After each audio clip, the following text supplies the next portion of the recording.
Welcome to another exciting episode of farming engineer. तो बहुत wait के बाद फाइनली आज हम रिफाइंड का वीडियो कर रहे हैं। अगर अभी तक आपने चैनल को सब्सक्राइब नहीं किया तो सब्सक्राइब कर लो, साथ में बेल आइकन दबा देना। और 85% जो लोग हैं वो वीडियोस तो देख रहे हैं मगर चैनल को सब्सक्राइब नहीं कर रहे। तो अगर आपको वीडियोस अच्छे लगते हैं तो definitely go press the subscribe button. क्या पता रातों रात हमारे 1 मिलियन सब्सक्राइबर हो जाए।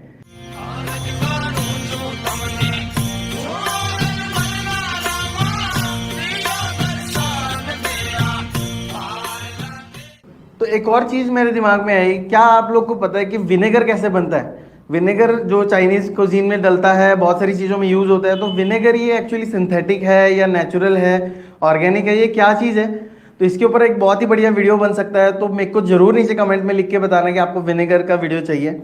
कमेंट आप लोग के बहुत जरूरी हैं, वीडियो को लाइक करना भी जरूरी है। इससे हमें कॉन्फिडेंस मिलता है और हम और जितना बेहतर हो सके आप लोग के लिए वीडियोस ला सकते हैं। तो रिफाइंड ऑयल जो है ये एक्चुअली ग्लोबलाइजेशन के बाद जब बहुत सारे ब्रांडेड कंपनीज इंडिया में आए तो उन्होंने लोगों के बीच में ऐसा कुछ संभ्रम पैदा किया कि आप लोग जितना घी, मक्खन या फिर कच्ची घनी से निकला हुआ तेल खा रहे हो, तो कंपनी वालों ने ऐसा कुछ दिखाया कि ये चीज़ें जो है फैट है और आप अगर फैट कंज्यूम करोगे तो आपका फैट बढ़ जाएगा।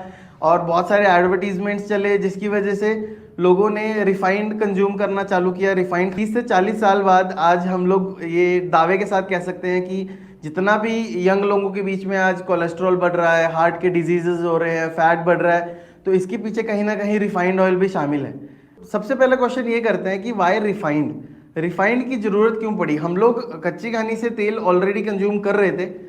कोल्ड प्रेस से ऑयल कैसे निकलता है इसके ऊपर मैंने एक वीडियो बना रखा है, तो आप जरूर जाके वो एक बार चेक कीजिए।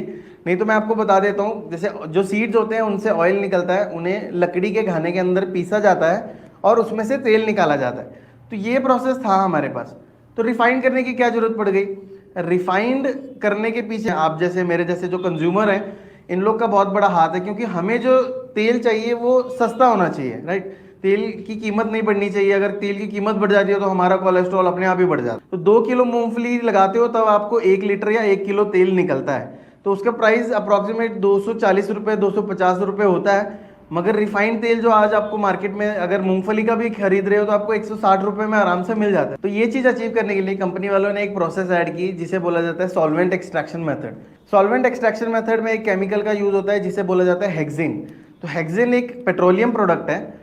हेक्सेन एक्चुअली जब आप क्रूड ऑयल से पेट्रोल, डीजल, गैसोलीन, ये सारी चीजें, रॉकेल, ये सब निकालते हो तो उसी टाइम पे हेक्सेन भी बाहर पड़ता है। तो हेक्सेन सेम होता है आपके एरोप्लेन के फ्यूल जैसा। इसकी जरूरत क्यों है? इसके लिए एक बहुत ही इजी से मेथड से समझते हैं। अगर आपने कभी पेंट किया हो, ऑयल पेंट किसी भी चीज को, अगर आपके हाथ में अगर वो ऑयल पेंट लग जाता है तो आप साबुन से धो या किसी भी चीज से धो, वो नहीं निकलता। उसके लिए आपको उसे पेट्रोल से धोना पड़ता है या उसके जैसे डीजल से धोना पड़ता है। उसका रीजन ये होता है कि हेक्सेन जैसे केमिकल वोलाटाइल जो होते हैं वो ऑयल के पार्टिकल्स को अपने साथ खींच लेते हैं ताकि वो इजीली वॉश आउट हो जाए। वही चीज की जाती है खल्ली के साथ। खल्ली के अंदर जितना भी तेल होता है उसके अंदर हेक्सेन ऐड किया जाता है। हेक्सेन ऑयल के पार्टिकल्स को खली से रिमूव कर लेता है और वो चीज हेल्प करती है पूरे के पूरे तेल को उसमें से निचोड़ने के लिए। तो अब जो ऑयल आपके पास है उसे बोला जाता है क्रूड ऑयल। अभी तक रिफाइनिंग स्टार्ट नहीं हुई है, इसके बाद यहाँ से स्टार्ट होती है रिफाइनिंग। तो रिफाइनिंग का वीडियो बनाने में मुझे एक्चुअली थोड़ा टाइम इसीलिए लगा क्योंकि मैं फिगर आउट नहीं कर पा रहा था कैसे आप लोग को समझाया जाए। तो मेरे पास 3 ऑप्शन है।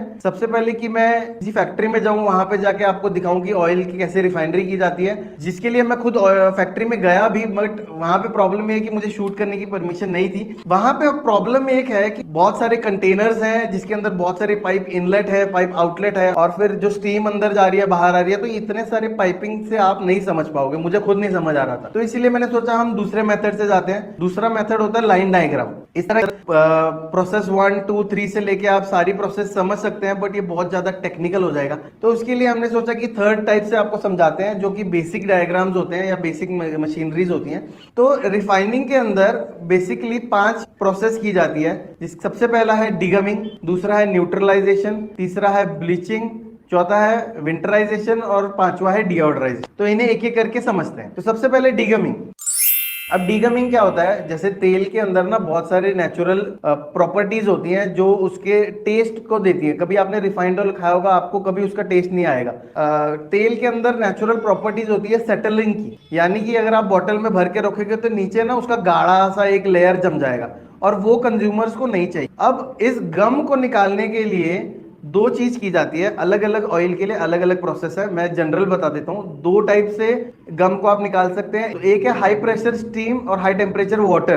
तो ये जब ऑयल के अंदर ऐड किया जाता है तो जितना भी गम पार्टिकल, वाटर सोल्यूबल गम पार्टिकल होता है, वो पानी के साथ घुल जाता है और वो आप एक तरह से साइड में कर सकते हो। और दूसरी चीज उसके अंदर होती है एसिड डीगमिंग, जिसके अंदर फॉस्फोरिक एसिड डाला जाता है। अब ये फॉस्फोरिक एसिड आप अगर मार्केट में आपको कहीं मिले, आप जमीन पे डाल के देखना, इतना डेंजरस होता है, आपका हाथ जला सकता है। खाने के बाद पेट में क्या होगा मुझे नहीं पता, बट इतना वो रिस्की केमिकल है। तो वो केमिकल उसके अंदर डाला जाता है और तेल को रखा जाता है 20 से 25 मिनट सेटल करने के लिए। अब यहाँ पे जो भी फॉस्फोरिक एसिड होता है वो ऑयल के अंदर के जितने सॉलिड पार्टिकल्स या मेटल पार्टिकल्स होते हैं वो उसे एब्जॉर्ब कर लेता है। तो अब्जॉर्प्शन के बाद उसे नेक्स्ट स्टेज में भेजा जाता है, जिसे बोला जाता है न्यूट्रलाइजेशन। अब यहाँ पे क्या होता है, यहाँ पे ऑयल के अंदर कॉस्टिक सोडा को ऐड किया जाता है। कॉस्टिक लाए भी बोलते हैं। कॉस्टिक सोडा इसलिए डाला जाता है क्योंकि जितने एसिडिक पार्टिकल्स या फिर ऑयल के अंदर नेचुरल जो एसिड्स होते हैं जो उसकी शेल्फ लाइफ को हैम्पर कर सकते हैं, उन एसिड्स को न्यूट्रलाइज करना। अल्कलाइन होता है ये कॉस्टिक सोडा, वो आप उसके अंदर डालते हो, वो उसे न्यूट्रलाइज करता है। 20 से 25 मिनट वहां पे रखा जाता है और फिर उसके बाद थर्ड स्टेज में भेजा जाता है, जिसे बोला जाता है ब्लीचिंग। ब्लीचिंग हमें पता है किस लिए करते हैं, ताकि उसका कलर जो है वो बढ़िया सा दिखे, गोल्डन सा। तो ब्लीचिंग करने के लिए ब्लीचिंग अर्थ डाला जाता है, जो अलग अलग प्रकार के पाउडर्स होते हैं। ये पाउडर डालने का फायदा ऐसा होता है कि जितने भी हैवी पार्टिकल्स या फिर कलर पिगमेंट जो ऑयल के अंदर होते हैं नेचुरल, आप सरसों का तेल थोड़ा डार्क होता है, मूंगफली का भी थोड़ा डार्क होता है, बट आप जब मार्केट में जाओगे तो आपको सारे तेल एक जैसे ही दिखेंगे, राइट। तो वो जो कलर पिगमेंट्स हैं वो ब्लीचिंग एजेंट्स के साथ मैच हो जाते हैं और बाकी का तेल वैसे ही रह जाता है। अब नेक्स्ट स्टेप होती है इसकी फिल्टराइजेशन।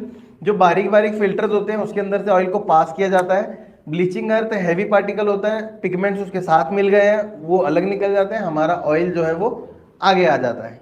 अब हम आ जाते हैं अगले स्टेज पे, जिसका नाम है विंटराइजेशन। अब विंटराइजेशन क्या होता है, सादी भाषा में बताता हूँ। आपने अगर कभी घी अपने पराठे के ऊपर लगाया होगा, या फिर आप अगर मटन भी खाते हैं तो एनिमल फैट्स जो होते हैं लो टेम्परेचर पे आने के बाद वो जम जाता है, राइट। घी आपने देखा होगा पतला होता है, मगर जैसे ठंडा हो जाता है तो थोड़ा बहुत वो स्टिकी स्टिकी सा ऐसा हो जाता है। तो ऑयल के अंदर वो चीज़ उन्हें नहीं चाहिए। अगर आप मार्केट में ऑयल लेने गए और अगर आपको पता चले कि ऊपर एक लेयर आ रही है या ऑयल जो है वो जम रहा है, तो आप ऑब्वियसली उसको नहीं खरीदोगे। तो विंटराइजेशन में इस ऑयल के अंदर इथेनॉल डाला जाता है। इथेनॉल क्या है, जो आप चीज आपके पेट्रोल में डलता है ना, आजकल मोदी जी बेच रहे हैं 10% 20% इथेनॉल डाल के, तो वो इथेनॉल आपके ऑयल में डलता है। इथेनॉल डालने के बाद उसे लो टेम्परेचर्स पे रखा जाता है। लो टेम्परेचर पे रखने के बाद तो जितना भी वैक्स जमा होता है वो वैक्स उस इथेनॉल के साथ बाइंड हो जाता है और वो ऊपर से सेपरेट किया जाता है, नीचे का अपना ऑयल जो है वो वैसे का वैसा रह जाता है। अब इसे बेचते हैं फाइनल प्रोसेस, जिसे बोलते हैं डिओड्राइजेशन। डिओड्राइजेशन क्या है, नाम से समझ आ रहा है। जैसे भी आप अगर कोई ऑयल खरीदोगे, आप कोकोनट का या फिर मूंगफली का ऑयल खरीदते हो, तो आप उसको स्मेल करके बता सकते हो कि भाई ये ऑयल किस चीज़ का है। बट रिफाइंड के साथ ऐसा नहीं है, आपको नहीं पता चलेगा वो किस चीज़ से ऑयल बनाया गया है। ऑर्डर को निकालने के लिए और भी जितनी भी इम्प्योरिटीज़ हैं वो निकालने के लिए तेल को 200 डिग्री सेल्सियस पे उबाला जाता है। लो प्रेशर में उसको उबालते हैं ताकि उसके अंदर से स्मोक्स या धुआं ये सब नहीं आए। उबालने के बाद उसके अंदर से स्टीम पास की जाती है। जितने भी फाइन पार्टिकल्स होते हैं, जितना भी कचरा कुछ बाकी होता है, जितने मेटल पार्टिकल्स बाकी होते हैं, वो सब निकल जाते हैं। अपने साथ उसके जो सुगंध वाले जो कंपोनेंट्स होते हैं वो भी चीज़ें निकाल दी जाती हैं और इससे हमारा फाइनल आउटपुट निकलता है, जिसे बोलते हैं हम रिफाइंड ऑयल। तो ये था पूरा प्रोसेस। इस तरह से हमने ऑयल को जितना भी है, उसके मिनरल्स जितने भी पौष्टिक गुण है नहीं है, वो सब हमने एक बार उसको निकाल दिया। ऐसा वो लोग दावा करते हैं कि जितने भी केमिकल्स हैं वो सब उसमें निकाल दिए जाते हैं। तो इतने सारे न्यूट्रिएंट्स रिफाइंड में से निकालने के बाद अब आप लोग को वो बेचते हैं, बट एक और चीज़ वो ऐड करते हैं जिसे बोलते हैं फोर्टिफाइड मिनरल्स ऐड करके, है ना, फोर्टिफाइड रिफाइंड ऑयल आता है। तो उसमें क्या होता है, अलग से जो मिनरल्स हैं वो उसके अंदर डाले जाते हैं। तो फाइनल स्कूल का नया साल शुरू हुआ, क्या पे आ जाते हैं कि ये ऑयल आपको खाना चाहिए या नहीं खाना चाहिए। तो देखो, मैं न्यूट्रिशनिस्ट तो हूँ नहीं, मुझे नहीं पता ये चीज़ें। मैं आपको इंजीनियरिंग के बारे में या प्रोसेसेस के बारे में बता सकता हूँ। तो एक काम करते हैं, मैं आपको एक इंटरव्यू दिखाता हूँ आगे। यहाँ पे इन्होंने, इनका पूरा रिसर्च है, वो आपको एक्चुअल में बता पाएंगे कि ये तेल खाने लायक है या नहीं है। मेरे से सुनने से बेटर आप उनकी सुनिए। वो आपको अच्छी तरह से गाइड कर पाएंगे। गंगाराम अस्पताल के कार्डियोलॉजिस्ट डॉक्टर एस.सी. मनचंदा ने 2012 में खाने के तेल पर रिसर्च की थी और उनकी रिसर्च में चौंकाने वाले नतीजे सामने आए थे। रिफाइंड तेल बहुत ख़राब माना जाता है, क्योंकि जब रिफाइनिंग करते हैं तो उसको हीट करना पड़ता है 200 डिग्री से ऊपर, एक बार नहीं 2 बार। एक बार तो उसके अंदर से ऑयल निकालना पड़ता है, वो भी हाई टेम्परेचर पे होता है। उसके बाद इसको डीओडराइज, इसका स्मेल ख़त्म करने के लिए।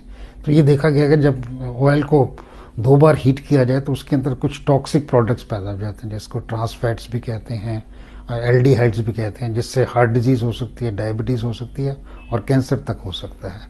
तो इसलिए हालांकि रिफाइंड वर्ड बहुत अच्छा लगता है, लेकिन इसको हम मेडिकल टर्म में कहना चाहते हैं कि ये स्पॉइल्ड ऑयल है। उनकी रिसर्च के मुताबिक हर तेल में पोषक तत्व होते हैं। तेल को गर्म करने पर उसके पोषक तत्व नष्ट हो जाते हैं। तेल को रिफाइन करने की प्रक्रिया के दौरान उसमें ट्रांस फैट पैदा होता है। ट्रांस फैट से दिल की बीमारी होती है।